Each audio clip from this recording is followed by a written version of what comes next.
Man, I'm fucking pissed off. So in September, I requested to move. I told you guys I've been trying to move since fucking September. They should have been done in January processing that shit, right? Okay, it's March. So now I just got a letter from Hackler right now telling me I need to, renew my Section 8 stuff. And okay, I'll renew it, but I called them today. I said, you guys have now sent me a renewal thingy in the 6-7 months that I've been waiting to move. And they're like, well, yeah, now you have to fill out that, you got to do your annual re-examination. It's a catch-22. If you don't do that now, they won't approve shit. What? I was like, they're like, yeah, they're gonna use that as a reason for not approving you. I said, what the fuck was? No, I didn't cuss. I don't cuss at service workers.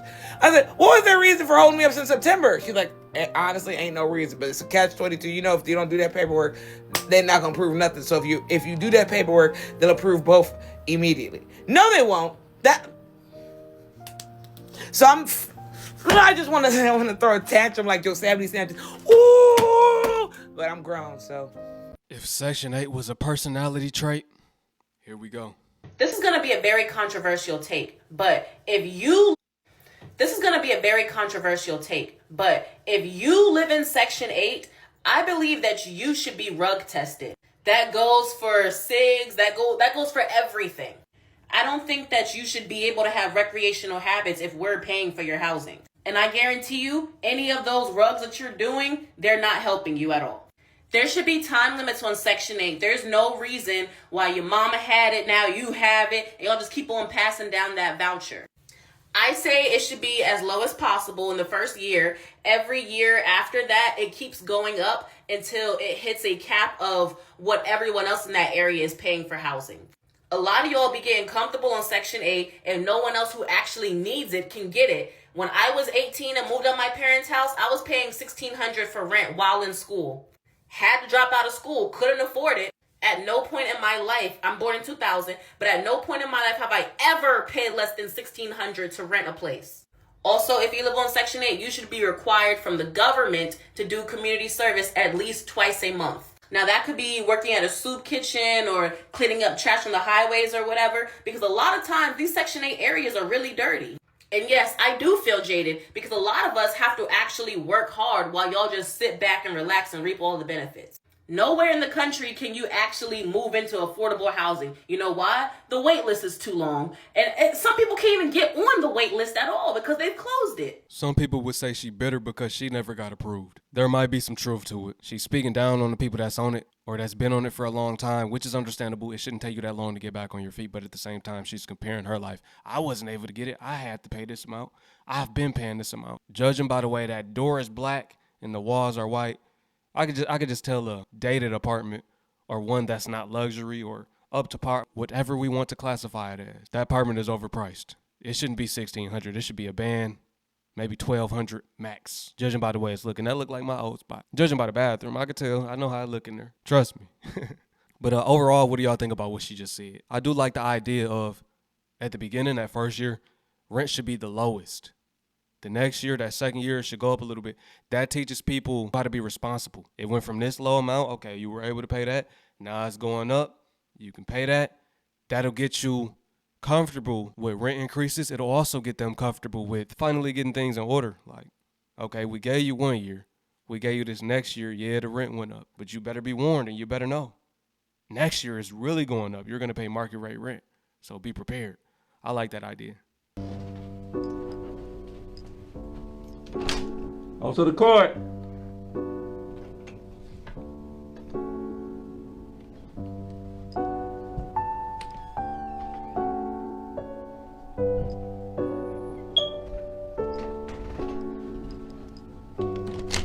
Also the court.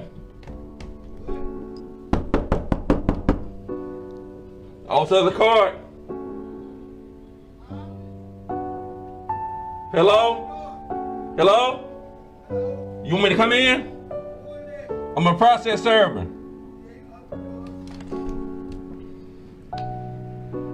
It's an eviction. Right now? Right now. Okay. I gotta put on some clothes. Okay, I'm gonna start downstairs taking pictures. Give you time to get yourself together. Then once you get up and get ready, Start gathering all your personal belongings. You don't want anything, because we bag up everything, we set it outside. No, it doesn't work that way. I wish I could, but once I'm here, the only thing we can do is execute this writ. All right. Yeah, just start downstairs. What you say? You didn't know this was happening? We just found out about the eviction Monday. Did y'all go to court? No, we never went to court. They told us to pay the money. They was gonna not send the paper. Get a call Monday. They sent the paper out now. Y'all here. What paper you talking about? They put a paper on the door. We called the office, talked to the lady, paid the rent. $12.20 to be exact. $3.80 for the court costs, and then the rest of the rent. She said, "Hey, well, we're not gonna send the paper off. Just pay the rent." We paid the rent. This Monday, they called and told us that we had to leave. That's why I'm trying to figure out why you're here, and we just found out Monday. Like, So you saying you don't owe any money? no. So have you had some incidents here, like fighting? Or No. I'm not saying I'm not putting anything on you, but it's two reasons they do evictions. One is for money, other is like incidents, like trouble. No. So you haven't been no I trouble? have nothing on my background. You can run my name, I can give you my social. I have nothing on my background. So I wonder why. They have all their money, my rent not behind or none of that. Well, it has to be some reason they're doing it then. What you say? What you say, Lil? He wasn't asking, has she been in trouble with the law? He was saying, were there any fights on the premises? You know, any reason that the landlord would make them get out. You know what I mean? He don't want them there. It's either money or they could be disturbing the peace. It could be something like that, right? The people always say they paid the fees or they didn't know they were getting evicted or they have no reason to be evicted. No court knows no shit. Like, how the fuck? Nobody go to court. Y'all just let us go to court. And then 3 days later, y'all pop up in the house. Like, what the fuck is this?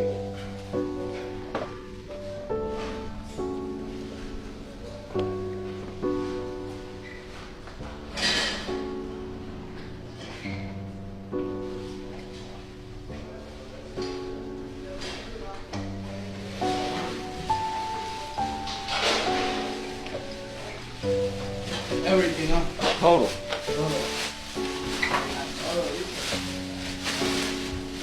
It's gonna look like it was when they first moved in. When you first moved in, nada, nothing.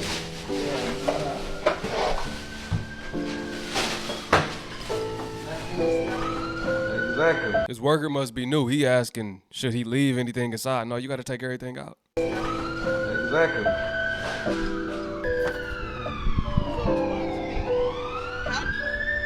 They evict somebody and go to court without even going to court with the person that saved them. Or how do you evict somebody and you're not even behind in your rent?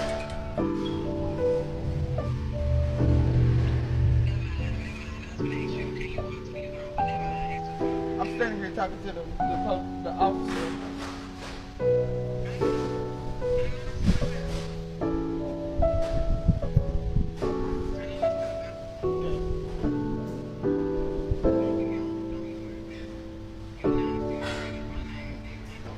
But no, I asked him, like, how do you?